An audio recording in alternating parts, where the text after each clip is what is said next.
Welcome to Tough Conversations with David Wood, where play meets depth. We help teams and high-performing leaders like you to master your tough conversations so you succeed in your career and in your life. When we avoid tough conversations, we stay small. Teams stay disengaged, conflicted, and ultimately end up quitting. When we lean in and master our tough conversations, they become the defining moments that literally shape our careers, our relationships, and our lives. So let's dive in and master your next tough conversation so you can be the leader that you would follow. Let's play. You know what? I wasn't being real. Like, what I wanted to say is to have the balls to do it. Nice. But then I edited it because I want to be politically correct. Welcome to this exciting episode of Tough Conversations with David Wood. And this is new in a couple of ways. We're streaming live to Facebook and YouTube. Woohoo! And we've got Lisa Cherney. I'm about to read your bio, Lisa, but first I want to say welcome. Thanks for coming on the show. Thanks for having me. I'm super excited to be here. This is really, really fun. Happy Friday. Right on. So I read through your bio before, and there really wasn't anything I wanted to edit in here. Lisa Cherney has been mentoring millionaire entrepreneurs for over 20 years.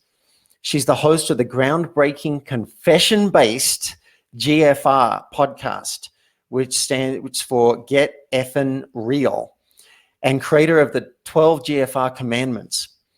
In 2014, after 15 years in business and speaking on over 750 stages,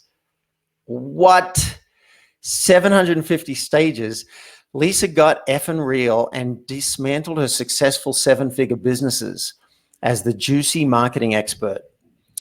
Lisa learned that just because something is successful and people like it doesn't mean you have to keep doing it. She always knew she had a low tolerance for not being happy. After all, she left a successful corporate career with companies like AT&T and Lipton at age 28. But now she knows her mission is to help soulful entrepreneurs, GFR, get effing real, so they can get out of their own way and help people and make more money. Lisa, 750 stages? I schlepped to every podunk place to speak within a 50-mile radius of my house in Southern California. And then I widened it to the neighboring cities. And I just made it my mission because I love to speak. So yes. Wow. Well, you've got street cred in my eyes. Then. Thank you. Doing 750 talks and coaching millionaires. I want to let people know we are going to talk about Get Effin' Real, and you probably won't hear swearing. You won't hear the F word, but we're going to allude to it a lot. And Lisa, would you tell me why are you putting the F-bomb in your branding? I'm guessing that's not an accident and that's intentional. It's super intentional and so true to what we're talking about today about being real. And so the first expression of me being real and to an nth degree is the authenticity of my brand. But it was because it's birthed from a really true intention about helping people get out of their own way. And, I've been doing this for so long and mentoring 6 and 7-figure entrepreneurs for 20 years. And over long periods of time, and I just kept seeing no matter how much sales and marketing and leveraging and systems and blueprints and formulas and things that I would teach them, there was always this underlying and really conversation that was in the forefront that prevented them from really creating what they wanted to create. And when I was deciding to kind of reinvent myself, because y'all, it's okay to do that because we are evolving, so our missions evolve. I realized, you know what? I really want to just focus on that front end piece, the piece that is preventing people from moving forward. And when I did some soul searching and some journaling, I realized that there were 12 things that I kept hearing over and over and over again, and advice that I kept giving over and over and over again. And that became the 12 GFR Commandments. But just saying get real commandments, or for my show, just saying get real, David, it just was not strong enough. It wasn't urgent enough, and it wasn't activating enough. And that's right. A lot of what the F word does. I like that. And I noticed we've got some viewers live. If you guys comment, we can see it and even throw it up here in the live feed. It's pretty awesome. So, feel free to say hi from wherever you're watching from. I like that. I've been talking about Get Real for a long time, and I've got an app called Get Real. And I don't think that I had the chutzpah. I've never used that word before. Well, and I already used Yiddish, so we're already in there. I said, you know what? I wasn't being real. Like, what I wanted to say is have the balls to do it. Nice. But then I edited it because I want to be politically correct. And that's our very topic. Yeah, right. So I've wanted to say, like, sometimes I will swear, and I've got clients corporate clients, executives, and I'll say, "Are you offended by swearing?" Because I notice I'm editing. And most of them are like, no, not at all. And I'll say it because I want that emphasis. So that's one of the things that drew me to you. And I got to say, I have respect and admiration that you were willing to go there, because I'm still a bit chicken. I want people to like me and approve of me. And I'm worried I'm going to lose a bunch of listeners. And I think that is our topic today. This is exactly what we're talking about. Absolutely. It's true. And the authenticity can really weave a web through our life and our business. And I believe it creates a clog. And that's what the GFR mission is about. More impact, more money, more fun, because we are eliminating all of the static, the clogs, the hidden things that keep us small. All right. So I invite you to challenge me personally on this. Happy to. on this interview. I'm hearing that not getting effing real is clogging my forward progress. It's blocking my forward progress. So what's an example? Would it be not using the F word when I use it? Is that an example of where I'm not effing real and it's clogging my progress? Well, I have a great diagnostic tool for getting real, and it is these 12 GFR Commandments. Mm-hmm. And number 3 is perfect for the situation. So number 3 is don't worry about being normal, proper, or polite. Now, each commandment has a confession question.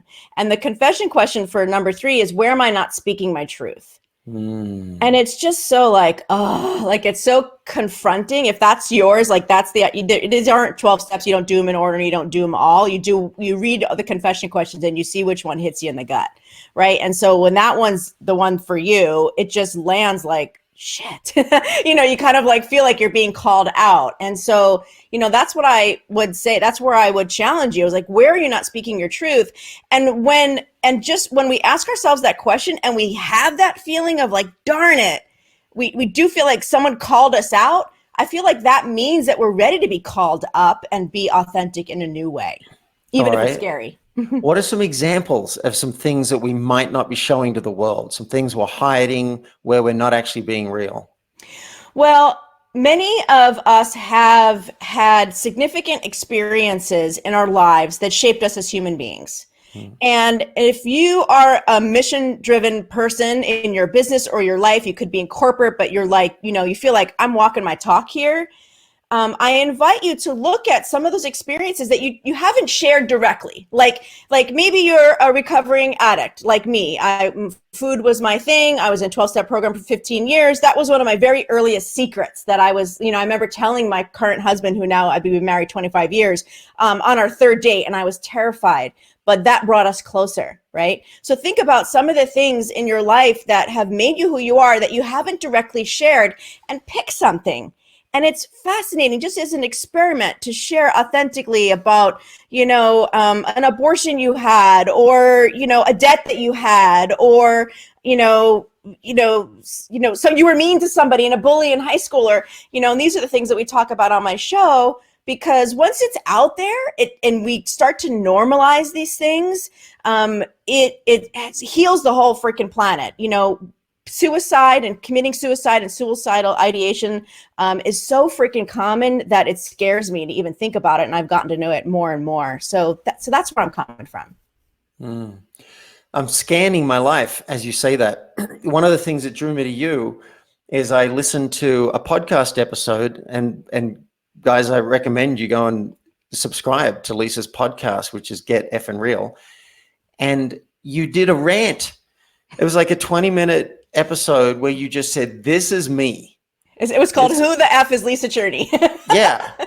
And, you know, I'll tell you, at the beginning, I was thinking, this is kind of self-indulgent. She's just really just talking about who she is. But then I started to really see the value for me, and I think for the listener, is that you were revealing things that a lot of people wouldn't reveal, and being straight about with your addiction and different things. And I'm like, I want to do an episode like this too, and say, I might call it pulling back the curtain, because we do a lot of identity management on Facebook and in our lives and just show the shiny bits. And you're like, no, I want you to know all of this. So I started scanning my life, and I was thinking, all right, you know, my sister dying and how I shut down. And I've been dealing a lot with anxiety and depression for a lot of my life, and insomnia. And so I know a lot about that.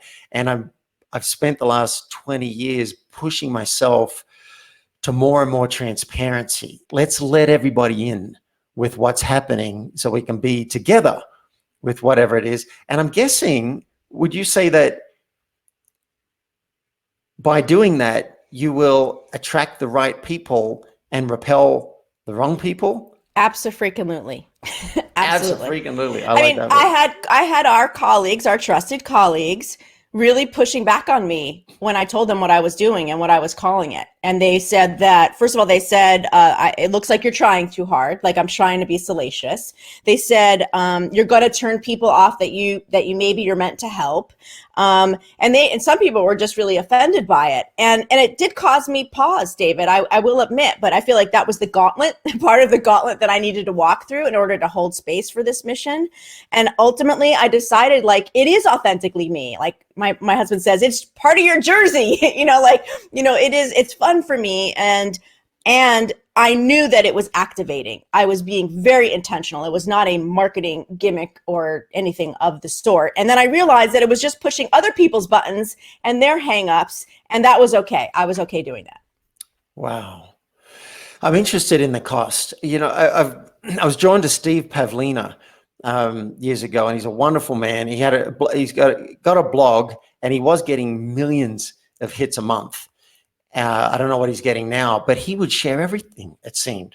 He was in a relationship and he got a sex slave, and he'd share about that. I'm like, dude, you're never going to be on Oprah. You do something like that. And then he gets nominated and voted into the Transformational Leadership Council, which, you know, there's some conservative people on that council and some big names, famous authors.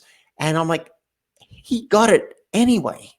Right. He didn't. I thought he'd be paying a cost of not getting into that, but maybe that's why they wanted him, because the guy was so transparent. So when I share about fatigue, anxiety, and depression, there is a cost.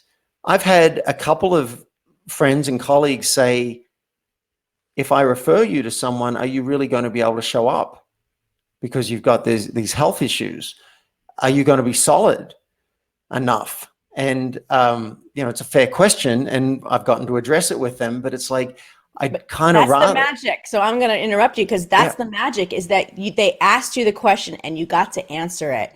And in that moment, it was the most pure, authentic connection with that other human being that was referring, and they got to share their fear. And then you got to be 100% transparent, and you got to actually answer in the affirmative. And so I feel like this is actually the antidote to imposter syndrome, which is a freaking epidemic. So you don't have to pretend. You're not pretending to have all your stuff together. You get to say, you know what? Thank you for asking. I appreciate your sharing your concern, because that's an awesome moment, and then you get to really check in and be like, yeah, no, I think I can handle it. And if I can, I'll let you know. And now it's all copacetic, and no one is pretending on either side. And to me, that is freaking beautiful. And that's what creates greater impact for us. That's so true. It did get handled. They said, we've got a concern. And I said, all right, I've looked at that. And I show up more than the average person. Right. Because some people get sick and they just can't show up. I don't tend to get sick. And even when I'm feeling really lousy, it seems I'm still able to show up. But where I may not show up is if you want me to travel around the country and fly to different things. That's hard for me. Great. You know your limits, and it's so beautiful. to just own that. And of course, you're giving people permission. That's what I think the Get Fucking Real mission does. It gives people permission to be themselves, to say the things, to be the things. And then of course, if you're an entrepreneur, it's going to attract you the perfect people. If you're in corporate, or it's going to get you the best friends, like it's all around going to create a bubble around you of people that know you, and you will feel seen. Wow. I love it. You're preaching to the choir. I've heard you say that turning people off can turn you on. Can you speak to that?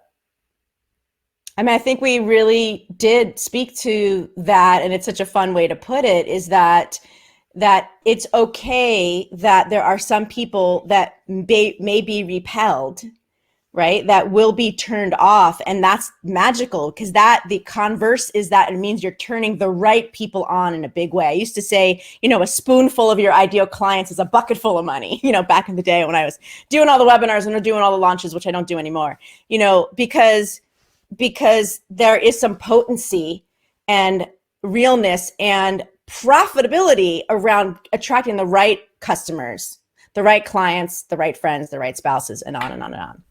So you'll turn some people off, you'll repel some people, but you'll draw the right people.